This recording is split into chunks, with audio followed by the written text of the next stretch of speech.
So let's go ahead and get started here. So everybody, thanks for joining us. So just a little bit about Rob. Rob is a Udemy instructor or online teacher who is also a best-selling author on Amazon. He also started off a long time ago with graphic design. He's a great guy, and he also has he also lives the lifestyle that a lot of us want to live, which is the freedom to be able to go where we would like to work from. He is currently joining us, I believe it's Chiang Mai, Thailand, and he wants to help you have that same kind of success. So we're going to talk to him today and see what he's been up to since it's been a while. Matt, you want to go ahead and start off? So, I think we're all wondering, what have you been up to since we last talked? What are the cool things that Rob Cubbon's working on? Yeah, quite a lot, actually. I can't remember when it was we last talked, but I think it was over a year ago, was it? Yeah. And well, since then I've been to Czech Republic, Germany, Austria, actually, and Slovakia, Thailand, and probably I've been to a few countries in Asia, as well as the UK. I've been traveling and working at the same time. Not always easy, not always challenging, but in an interesting way. I've been doing courses while I travel. I've been doing a course today. Look, I've got my mic here. I did some videos in here. It's like this window when it's daylight. I can do videos there, and it shines to this beautiful woodwork in this lovely condo room I've got here in Chiang Mai. Nice. So I'm able to work, but sometimes everything goes wrong, and you know how it is, like today with the internet, for example. But that's just all part of the fun. And yeah, I've been creating courses. I haven't been writing books. And I'm launching a new product on Amazon, FBA, which I can't tell you what it is, but it's a big new venture. And sorting out trouble with my membership site. So that's causing me a lot of bother at the moment. So, yeah. Gosh, what's that just come up there? My face. Somebody posted a link to your website. Okay. Yeah, I put a link to your website there so people can see that. That's one of the cool new features of Blob, is that you can do that to kind of, show off stuff as you're talking, so people can kind of have an idea of what we're talking about. But I've been following like your travels and all of that.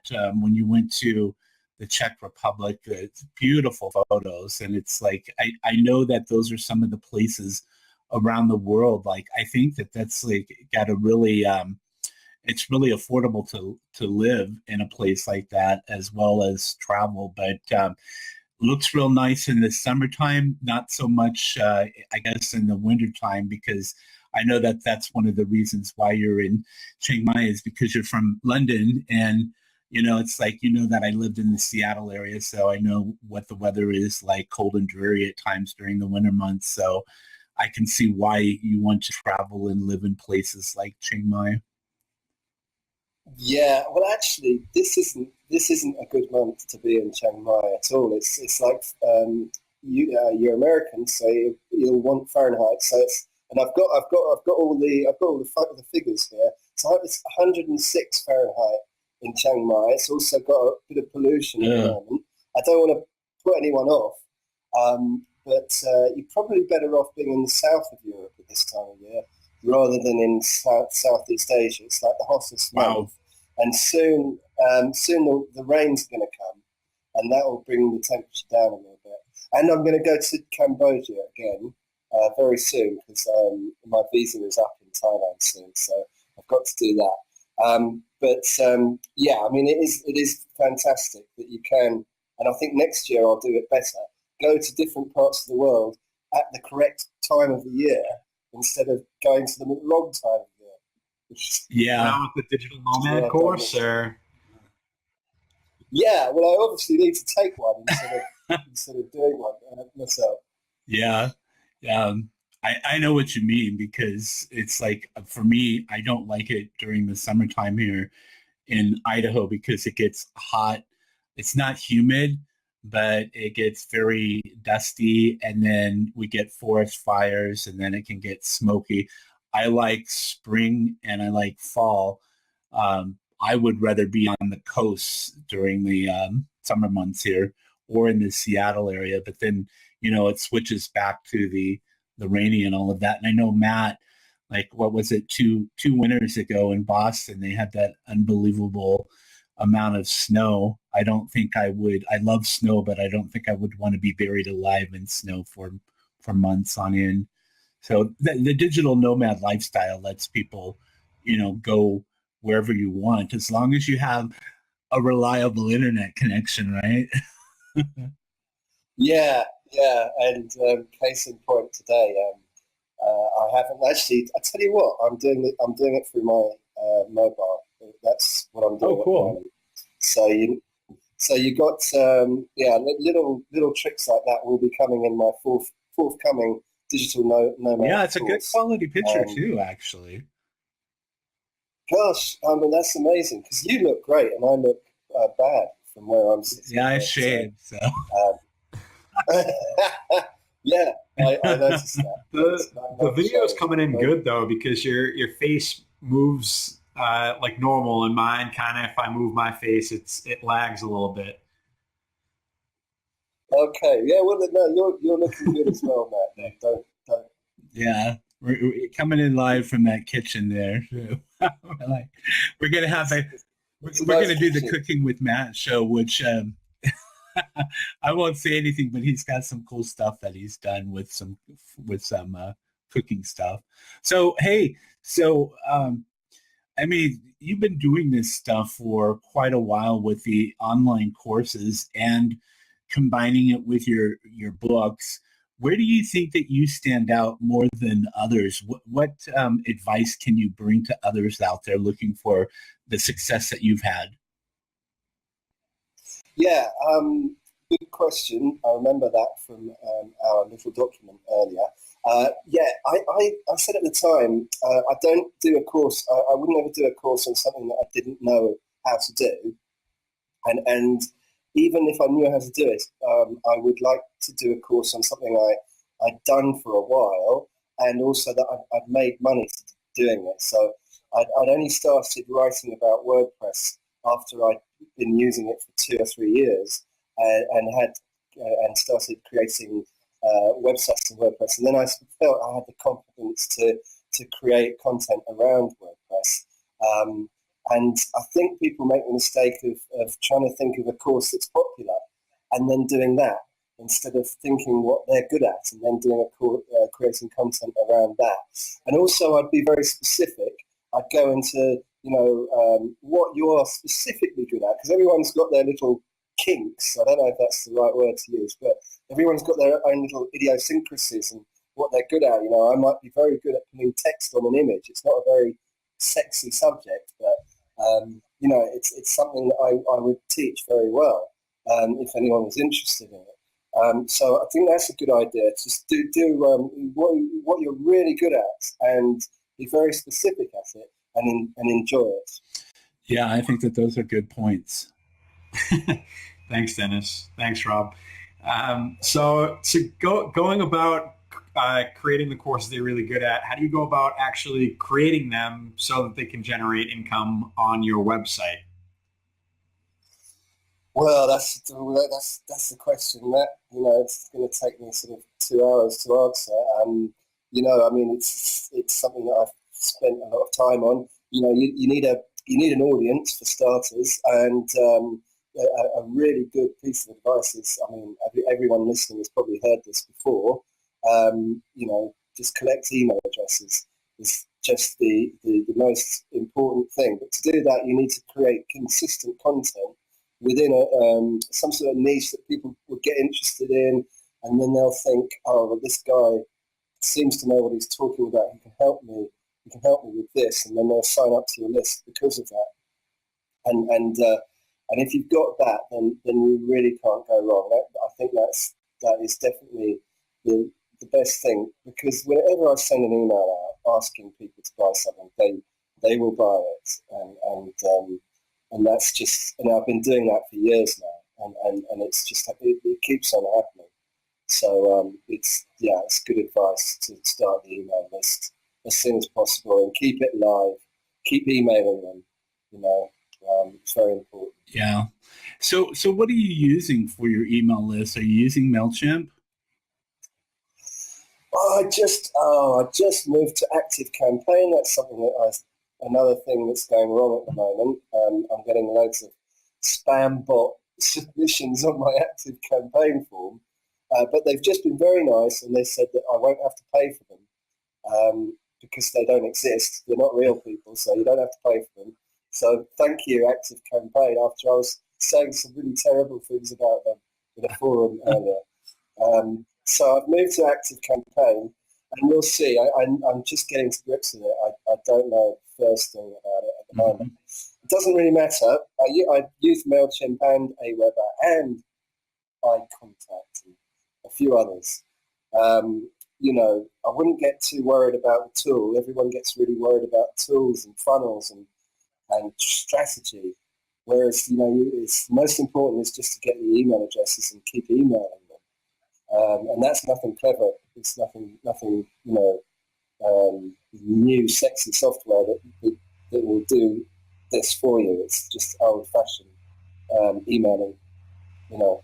Do you set a goal like each month on how many people that you want to sign up for your list? No, I haven't been able to. That's the frustrating thing, because I haven't been able to collate that reliably because of this spam stuff that I'm getting. But yes, I do that, and I have done that, and it's been rather boringly consistent in recent years. And I do publish that actually on my business report. So after my income report, I always do a business report, which nobody ever reads because everyone looks at the income report. I know that because I sent an email with 2 links, and everyone clicked on the income report thing. Nobody ever clicks on the business report thing. But the business report has all that boring stuff in it about how many followers I've got. I was going to ask that. So how many followers do you have? Well, in the email list? Well, at the moment on Active Campaign, it's 15,000 or more, but about 4,000 or 5,000 of them are spam bots. Yeah. No, it might be more. I think I might have 12,000, 13,000 in my lists at the moment, and there's thousands of spam bots from Russia. Wow, that's crazy, but that's still impressive because the saying, the money is in the list, and like you said, that you've built this following of people who know, like, and trust you. So when you announce that you've got a new product out, it's real easy to convince those people to buy what you have to offer. So we can't stress enough, like, the importance of a mailing list, because something like Facebook, you might have a following on Facebook or Twitter, but Facebook and Twitter owns that stuff, and at any minute you could lose those accounts, whereas an email list, as long as you back it up, it's yours. And you also have to pay the people. You have to pay Facebook to contact the people who like your page anyways. So, I mean, I guess you're kind of doing that with emails, but I don't know. It just seems more a black and white rules on, if you have this many emails, you get charged this much. But to keep reaching your audience on Facebook, you have to keep paying like every time, Yeah, I mean, they do make it expensive. The companies like Aweber, people look at those prices and go, "My God, how do they charge that every month?" But the thing is, it's the basic investment you'll ever make, because you probably won't make that if you're spending $30, $50 a month. You probably don't even make that much back. But when you're spending $150 a month, then because you'll have more than 10,000 addresses, then you'll definitely be making more than that back. So it's one of those things. It's about putting money back into your business, but obviously do it prudently and don't rush into these things. But I'm really glad that I started with email a long time ago. And your favorite subject, going back a little bit to tools, I think these two questions I think are a little bit more important and matter more. What hosting are you using? Because I just tested your website and it's pretty damn fast, 1.9 seconds to load your homepage, and that's impressive. I just compared both of our sites, and your site loads quicker than mine. So I'm just wondering, what hosting do you use, and what security do you use? I have Fort Knox type security that I can't tell you about because no. I use Liquid Web, and it's quite expensive. Liquid Web is very expensive. It's a VPS. Again, I'm not marvelously techy with all this stuff, but it's so far so good on that one. I really am quite impressed with them, and they did come recommended by people who really know their stuff. Do you have a dedicated server with them, or? No, it's VPS, which is kind of halfway. It's a little bit like dedicated, but you actually it's virtually private, but you share it. So you've got your own part of a machine. I don't know what it means, but it's kind of the halfway house between shared and dedicated. And they can be quite good. I mean, you can spend quite a lot of money on VPSs. So it's quite, I think it's a good option, and you can also go in quite low on VPSs as well. If somebody's getting not bored, but if somebody's getting frustrated with a shared hosting account, and I've been using a shared hosting account recently, and it's been a nightmare on Bluehost. But you just don't know with a shared hosting account. But with a VPS, it will always be the same. It doesn't have a bad day. If it's bad, it's bad, and you just need to either get a new one or do something to it. So, sorry, to answer your question, I have I told you about CDN. I know it was in that blog post I gave you. I have a CDN as well, Content Delivery Network. I use Max CDN. I think that's quite important. Caching plugin, and get the host to tell you what caching plugin they want, and how to set it up. So and then you'll get exactly the right settings on Supercache or W3 Total Cache or one of those caching plugins. And there are others, I know. There are expensive premium ones. And to answer your question about security, I have got word fence, and I do, and I've been looking at that with the host as well. I think it's really important is if you see anything strange or anything happens, always talk to your host. I've always found the host support quite good that way. If you keep on at them and you you ask them what they mean when they talk gibberish, not gibberish but text speak. You know what I mean? So that's my setup. Hear you. Rob, can you hear Dennis? I can't hear Dennis. He's laughing. Okay. It's like one of those things like where you're just listening and you put yourself on mute, you don't have feedback and you forget that you're on mute. I was going to say that I use Liquid Web, and I know that you got hacked, and I use Liquid Web because I got hacked on both, or actually three of my sites, because I was tired of HostGator, which is owned by the same company as Bluehost. And like you said, shared hosting, you're on a server with hundreds of other websites. And so your performance of your website is being downgraded by all of these other sites that people are accessing. And so I started getting all of these errors, and the site would go down. And I had this conversation with Matt, and I just decided to spend that extra money. And I went with security.net.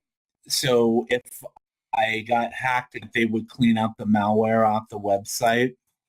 And if people aren't familiar with that, it's malicious code that's injected into your website so that it does weird stuff. and Google will take it down out of their search results, and that can be very harmful to your business.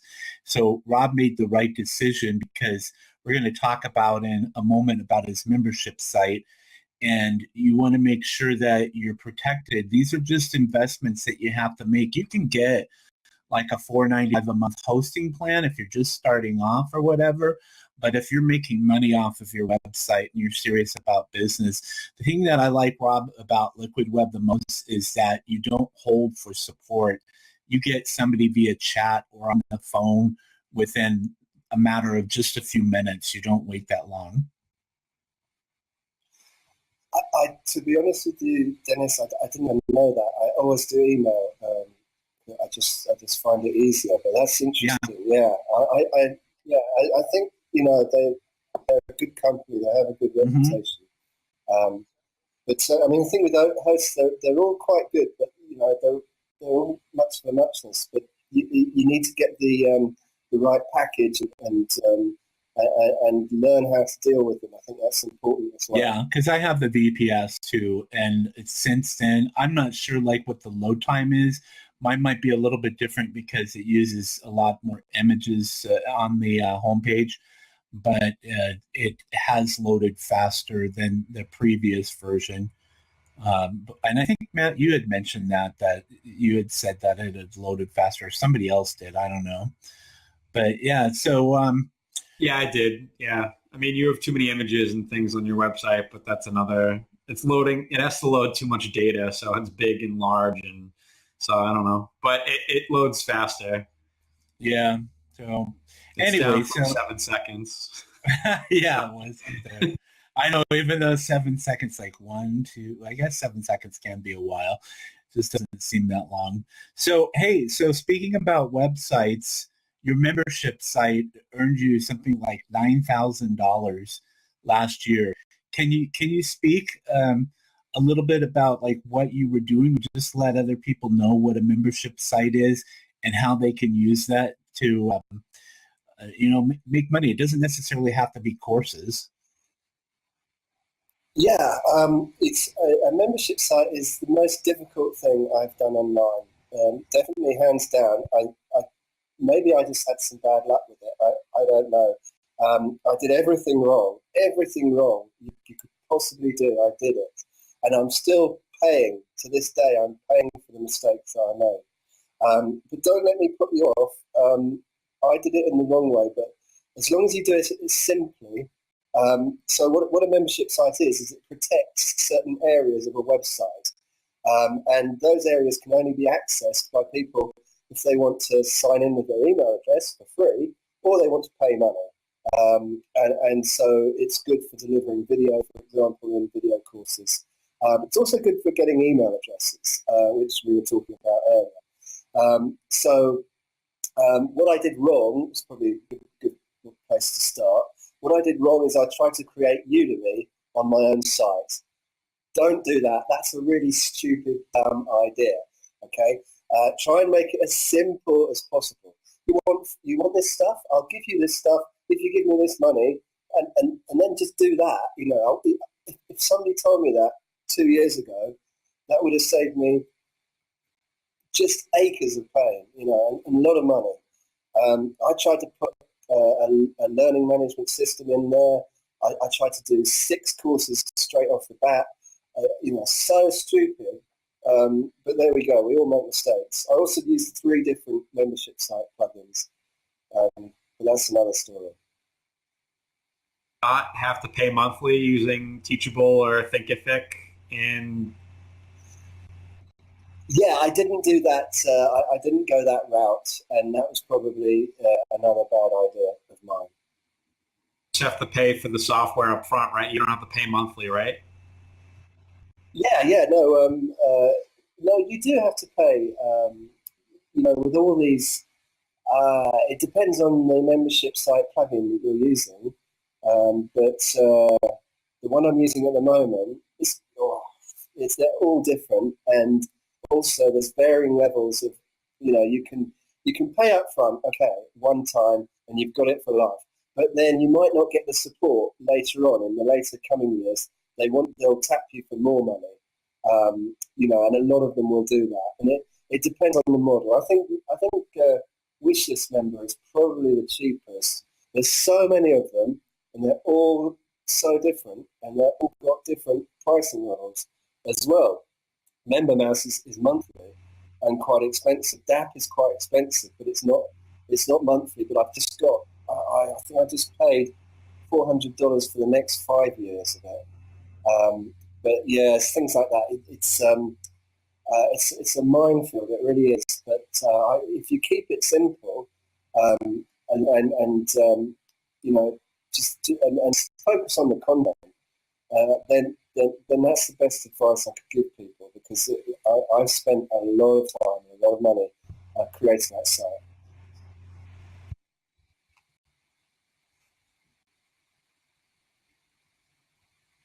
Did we lose the connection again? I can't hear Oh, him. by accident, sorry. You can hear me, right? Okay, I muted myself. Yeah, okay, so basically on your membership website, you get traffic to it, you add value and get the email, and then once you have the email, then you just promote to them, and then people buy whatever you're selling because they're true fans of you.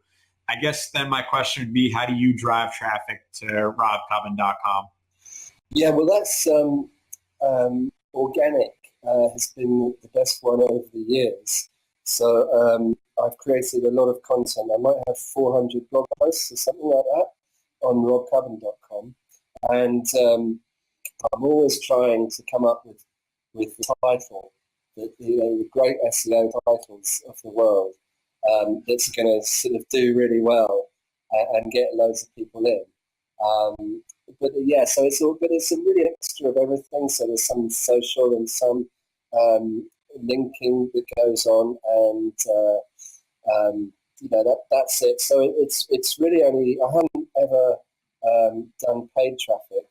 I'd love to start, but I just never, I've never found a way of doing that so it makes money. So it's creating good content and collecting the emails, because I mean people are more likely to, the people who buy from that $9,000 that you said, that would have most of it would have come from emails. But some of it would have been organic, but a good 80% would have been from emails. So and most people just come from Google. Sorry, Dennis. Oh, that's okay. Yeah. Google would be sort of like the biggest proportion of the traffic, and then maybe 50%, and then the other 50% is a combination of social and other stuff. That's something that I haven't tried yet, because like most of my focus is still on Udemy, and kind of wanted to get your thoughts on like where Udemy's going. I don't think that you probably are one to hang out in the studio and the faculty lounge that often, and that's probably a good thing. Just kind of, doing your own thing. Where do you think, do you think that it's a positive change with the price change, or do you think that they maybe made a mistake by going that route? Are you comfortable with that? Yeah, I mean, I'm still comfortable with it. I'd still give them the benefit of the doubt, and I would still say that I'm broadly positive about it. As Phil was saying, he's had a bad month on Udemy, and I have, definitely.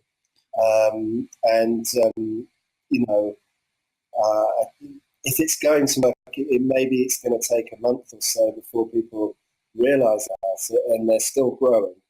So overall, I think Udemy is definitely worth sticking with at this stage. It's such a great place to build a brand and audience anyway, even without making money. It's a great place to put yourself out there as a content creator. I was more positive about the change before this month than I am now.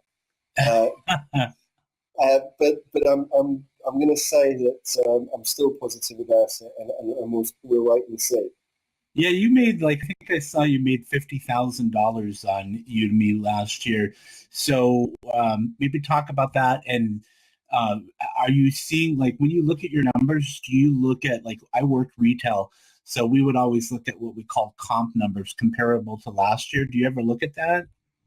Yeah, yeah, more or less. So, So I mean, yeah. oh, go ahead. So well, the numbers I had. Well, I mean, there's lots of ups and downs, but basically, I'm averaging now at 4,000 a month, and I have been on that for a year and a half, and maybe things were a little. It's maybe um, gone down a bit in that my most successful courses were all published around about the same time, and so that it's naturally sort of coming down. Um, and I've made less courses as well, especially this in the last 4 months or 6 months. So I'm happy that the Udemy income it does seem solid compared to a lot of other things. Um, I'm extremely. That's why I'm very supportive of Udemy, and because I mean it's just given me such a great opportunity to do other things, not which is probably not what they want to hear me say, but the level of consistency from Udemy for me is so impressive when you compare it to other platforms. Good. That's all good information for people who are listening, and you know they might be worried. That like you said, there's ups and downs. I know that, like I've told people before, that April, people, especially here in the U.S., their mind is on paying taxes instead of spending income, on things like courses or coffee or whatever. So it might be something that surprises people, hopefully. Well, we'll see, Dennis. I mean, obviously, I don't want to put all my eggs in one basket, and that's why I'm doing other things. So I would recommend other people do as well. But you know, they are still growing, and there is a huge, great market for online courses, and that's growing as well. We'll just have to wait and see where it all ends up.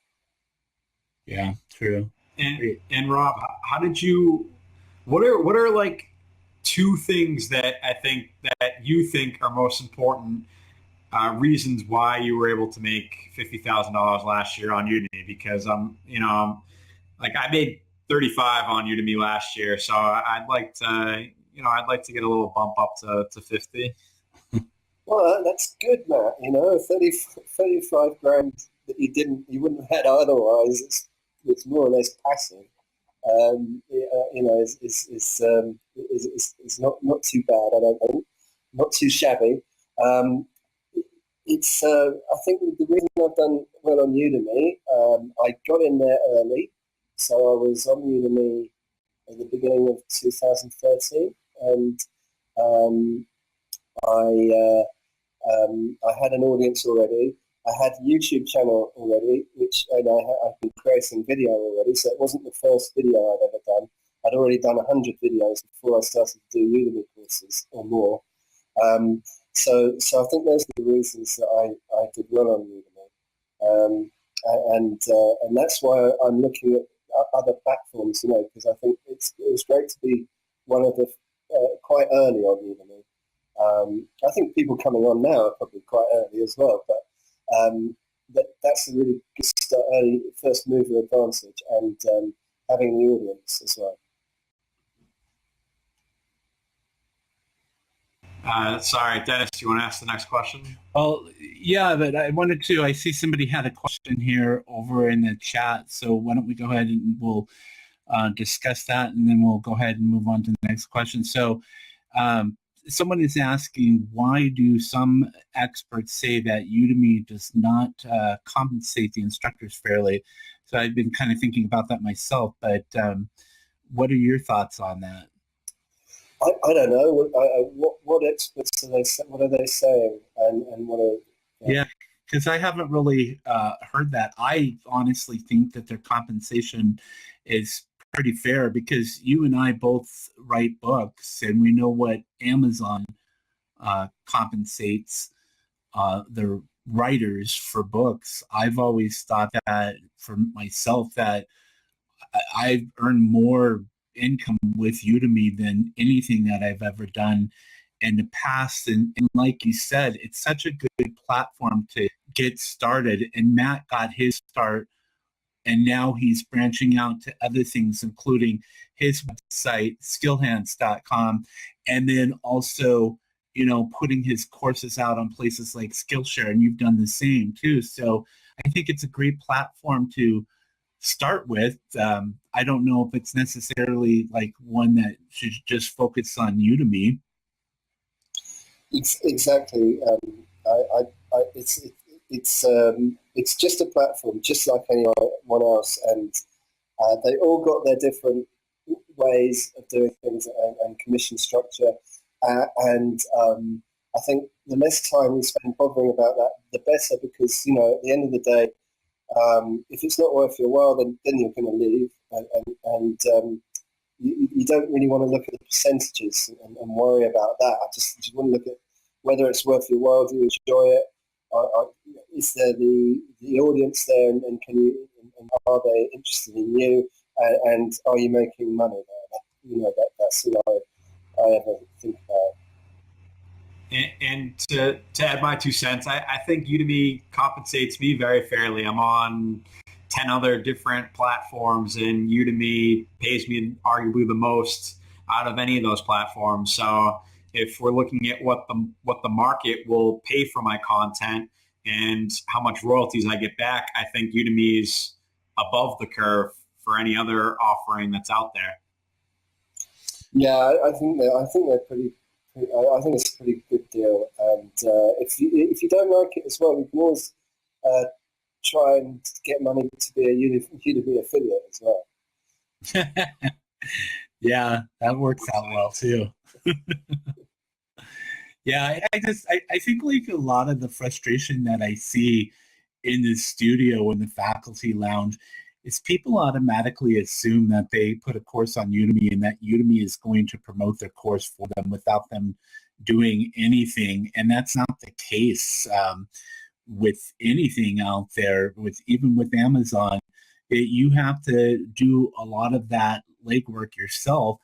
And Udemy, if their algorithms catch on and they see that your course is doing well, then they're going to see that and maybe consider jumping in and promoting it too, because they benefit from that. But there are hundreds of courses and hundreds of instructors, so they can't just promote every course that comes onto the platform. I don't even know like how many new courses get launched daily, but I would imagine that it's quite a few. Matt's just silent and smiling. What are you smiling about? Are you chatting with someone? Because it's silent in here. I was just Googling how many courses are on Udemy now, and then maybe I would compare the numbers to a previous time. Do you want me to ask the next question, Dennis, or you got it? Well, yeah, you can go ahead. Okay, so Rob, we know you're on Udemy, Skillshare, Kindle. You have your own membership website, and I'm sure you're on other places on the internet. Can you tell our listeners what additional ways that you make money online that you haven't necessarily written about? Oh God, I've probably written about all of them because I'm always looking at things to write about. But yeah, I mean, I also make money from clients. I have clients from my web design business, graphic design business, and that's fully. It's not fully automated. I was going to say that it's fully automated. That's a complete lie. I try and fully automate that.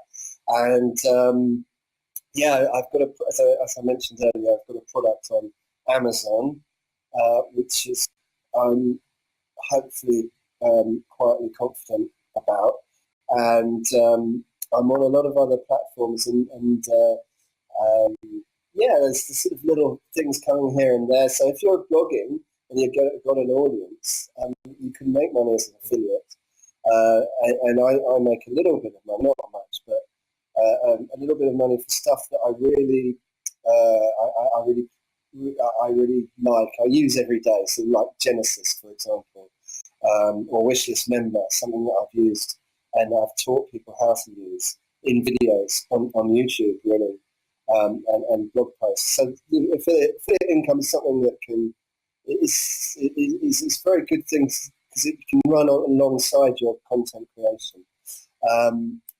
And there's other platforms, and if you're on YouTube, if you really get good on YouTube, you can make a lot of money from YouTube just from AdSense. Do I need AdSense? Yeah, AdSense. Mm-hmm. The adverts are in YouTube. Yeah, like some people have been talking about that because Lindsay from Udemy, the challenge for the weekend or homework was going in and just spicing up your YouTube channel, and somebody had commented that they didn't think that AdSense was worth it because just that it would seem to drive traffic away from your videos, just using the videos just themselves to drive traffic to maybe your courses or something else. But I don't know. It's like I make like $100 maybe every 3 months from AdSense, and I don't have like a ton of videos out, but I have several hundred out. What do you think about that? You think that it's a good thing, or maybe not so much? I don't think it drives traffic away from your content at all. I think you're going to get people. It may be not worth it in that you don't make that much money from it, and you can build your channel more successfully without it. But then again, I think I'm quite used to seeing ads on YouTube now, so I don't really hold it against anyone if they have ads on their channel. I'm quite easy about it. I wouldn't worry about putting them on, and I wouldn't worry about taking them off. Yeah, I agree with that because I am totally aware that YouTube is providing people with a free service, and that's how they pay to run the platform. And you don't have to like run ads all over the place. YouTube gives you control over where those ads actually run. So I was going to ask you, so you still do some graphic design stuff for some clients, and I had an appointment with a client yesterday because, every now and then I'll do some WordPress thing. And in a way, I don't mind that because if I'm going to teach about WordPress, I still have to keep familiar with what's going on because that stuff changes all the time. Do you think that your time would be utilized better somewhere else instead of still doing that stuff? Taking that time that you're using to meet with clients or consult and using it for creating products or courses? Dennis, that's just such a good question, such a good point. So on one hand, you've got to keep in there, especially with WordPress. If you want to teach something, it's better to know how it works with a client than it is just sort of reading up on it and doing a little bit yourself and doing it for yourself. If you've done it for 5 to 6 different clients, then you're going to know what the clients want, you're going to know what makes money, and you're going to teach that subject so much better. However, as an entrepreneur, you've got to get rid of so much stuff. Your time is the most precious commodity, and I'm forever trying to think of ways that I can not do work. So somebody told me, one of these millionaires, I think it was him, here in Chiang Mai, he told me not to, and that was about a year ago, over a year ago. He said you shouldn't be doing that, and so I'm either So that's a decision that's constantly playing out in my mind. What to get rid of, and what to concentrate on, and I mean, it might come. There might come a time. Hopefully, there will come a time where I'll stop doing that, and I'll stop doing Udemy as well, because I'll be on to the next thing.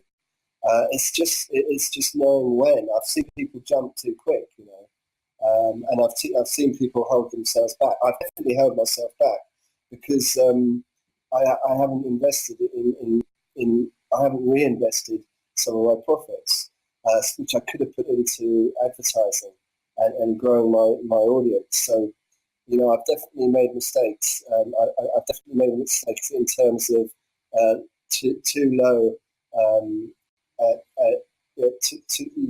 lowering my sights too much. I should have thought bigger.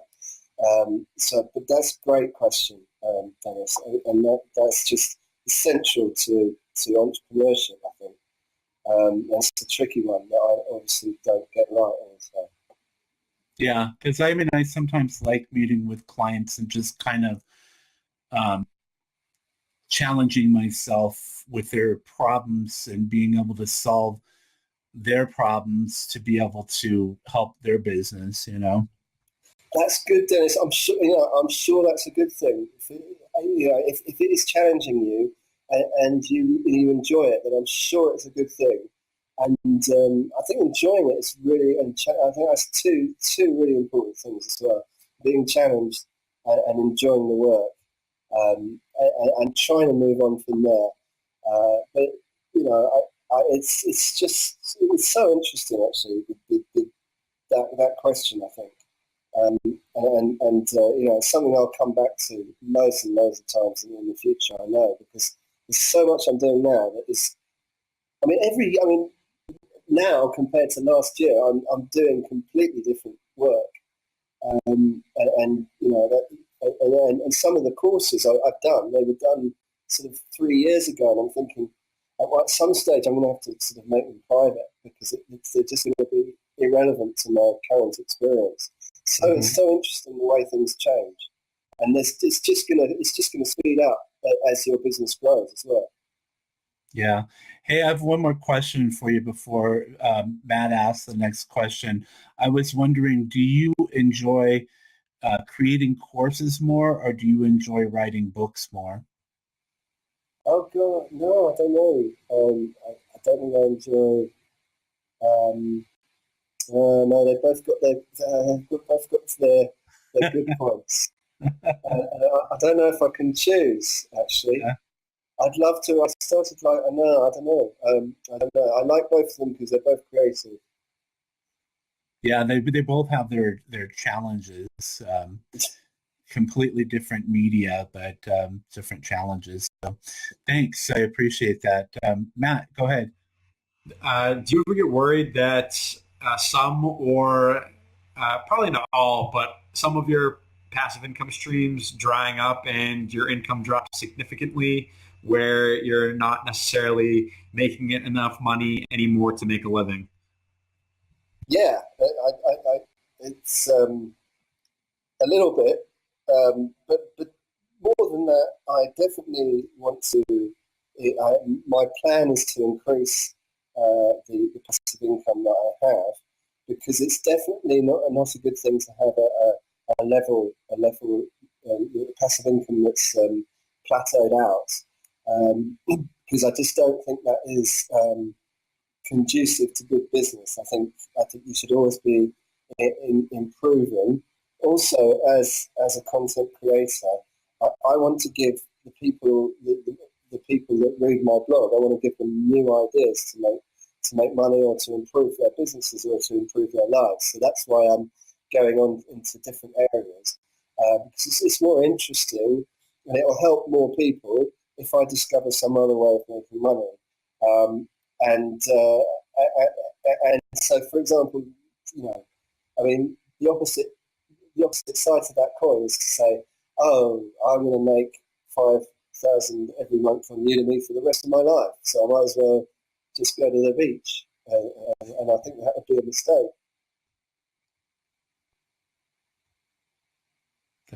I've kind of made. I didn't necessarily go to the beach, but I definitely stopped working as hard as I did before because I just, took the Udemy income for granted, and my Udemy income fell by 50%. So now I think it's very smart to constantly worry that somebody's going to take your market share doing what you're doing, and you're not going to be able to make enough money to make a living anymore because somebody's going to maybe buy a course, see what they can do better and try to make a better course and try to take you down. So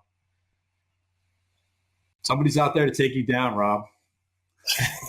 Well, I wouldn't say, I wouldn't say worry, constantly worry.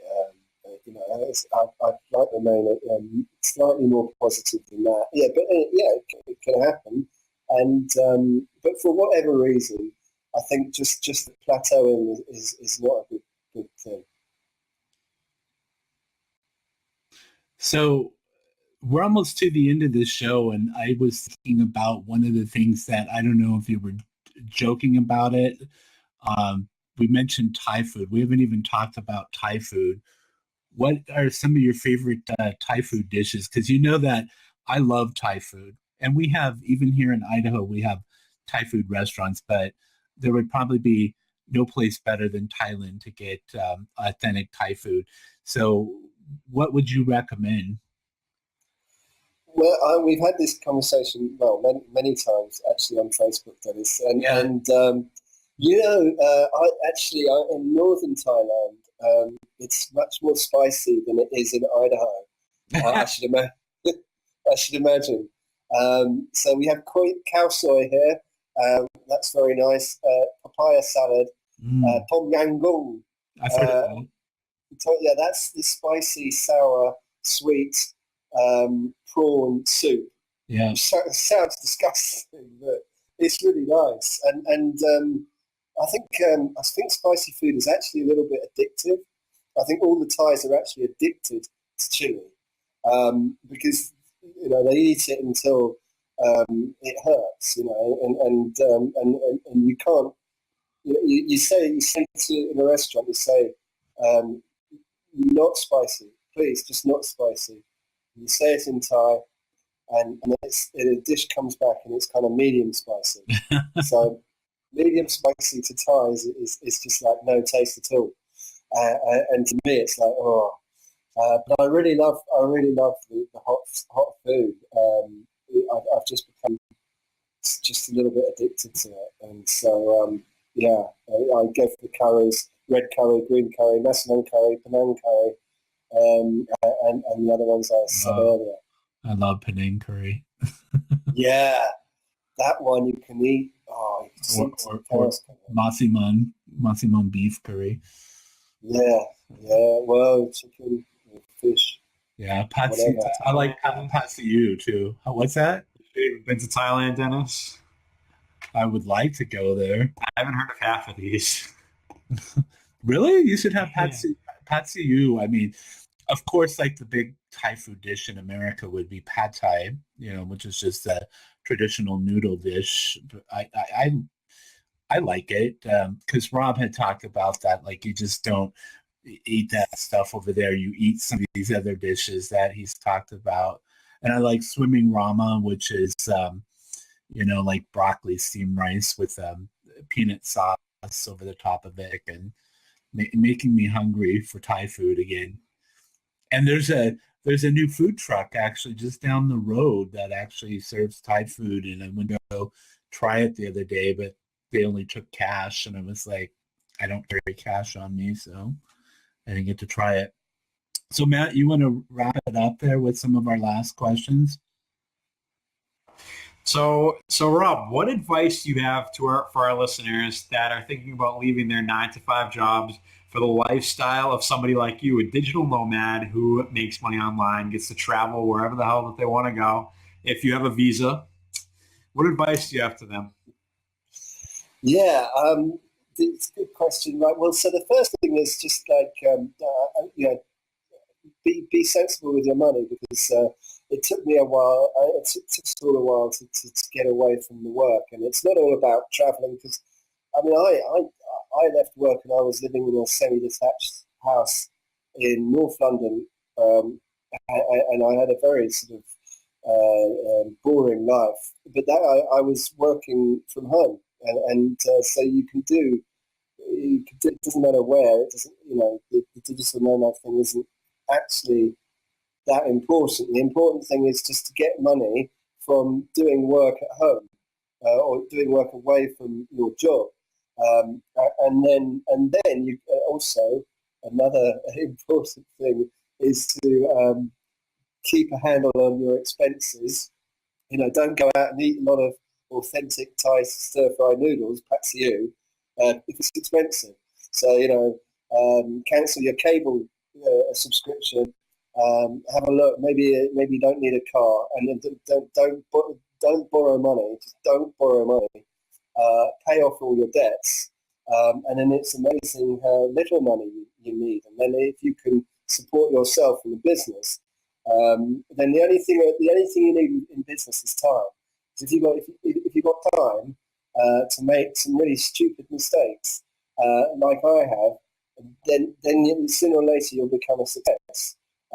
So it's really people listen to all these shows about successful people, and then they think, oh, I'm not a success in 6 weeks. Whereas I think they should put a little bit more time into it. So that's what I did. I stuck my work to sort of part time for 2 years while I was making money at home, until I was ready to stop working, and then I could support myself and my all the other things I needed to pay for. I could do that after 2 years. You're on mute.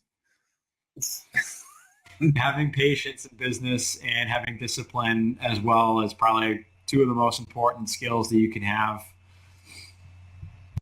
Yeah. Indeed.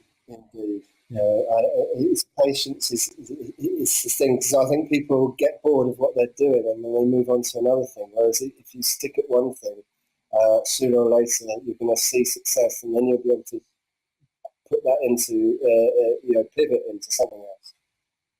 Yeah. Hey, Rob, somebody had a question here for you about that the British papers are full of stories about violence against British tourists in Thailand. Is that something you're seeing? Okay, remember what I was saying about don't waste your money. Don't read newspapers. It's very simple, and then you'll never have to worry about anything in your life. So no, Thailand is an extremely safe place for just about anyone, including British tourists. Okay, yeah. I know, like sometimes, like a friend of mine, she talks about Mexico or whatever, that she wouldn't want to go to Mexico because it's stuff she sees about violence and all of that. And I'm like, that kind of stuff happens in America too, Yeah. You just have to be vigilant and just keep an eye out for stuff and be always aware of your surroundings. But it's a good question though. All right, so let's see. We've got, I think that's pretty much it. Do we have? We asked them about just at the point where you just go for it when you want to leave your 9-to-5 job, and I just would say that to that. For myself, I didn't even really have a 9-to-5 job. I was unemployed, and I built what I have now from writing a book and then discovering Udemy and building websites. Like we talked about the WordPress websites, taking my knowledge that I have of WordPress. And Matt, the same thing. He was going to school. He started utilizing eBay to earn income while going to school. And then that became courses that he created and learning other stuff like Amazon and and Rob with his graphic design. I know his story about commuting on, it's called the Tube, right? The subway there in London, and not really enjoying the rainy winters and stuff like that. So he took his knowledge and created courses, wrote books, and took control of his destiny. Now talking to us from Chiang Mai, Thailand. Chiang Mai, yeah. Where the noodles are right there on this screen. Which I'm getting hungry now. I think I'm going to drive down the street here when we're done and go check out that food cart. So let's go ahead. So we know that Rob, besides your website, anywhere else where people should check you out online, or is that the go-to? That's the go-to place. Just Google me, Rob Cubbon. Great. You'll get me. Great. And Matt, do you have any final thoughts and where people can find you online? Yeah, my name is Matt Bernstein from skillhance.com. And if you follow the link that I'm about to give you, I'm sure we're about to flood a couple links for you. If you follow that link, you can get some free courses about selling on eBay, teaching on Udemy, and some practical business advice, along with the rest of the episodes from the Make Money Online show. Or if you don't want to sign up for the website, I'm sure Dennis has a link where you don't have to give him any information to look at the Make Money Online shows. Yeah, that's what I was going to post in there. This is if you want to watch the replay of this show once we're done, if you're just joining us, then if you go to dennisjsmith.com/blog, the replay will be there probably within the next hour, and all of our past shows will be there. You can connect with us there, and you can sign up. So if you want notifications, there'll be a pop-up, and we'll let you know when we have future shows, which our next one is next Thursday with Chris Greenwood, who should have been our guest last week. And he is a musician who is a Udemy instructor who has built this online passive income teaching other musicians. So I'm happy that we're able to have him next week. I just need to keep reminding him that it's at 11 is our normal time. We're earlier this week because of Rob's location. So you can find the Make Money Online show Thursdays at 10 a.m. Pacific and 1 p.m. Eastern time. So thanks everyone for taking time out of your day to join us. And thanks, Rob, for joining us. It's always a pleasure to chat with you live and on Facebook. So thank you. Always a pleasure to talk to you, Dennis, and Matt, and thanks for having me on.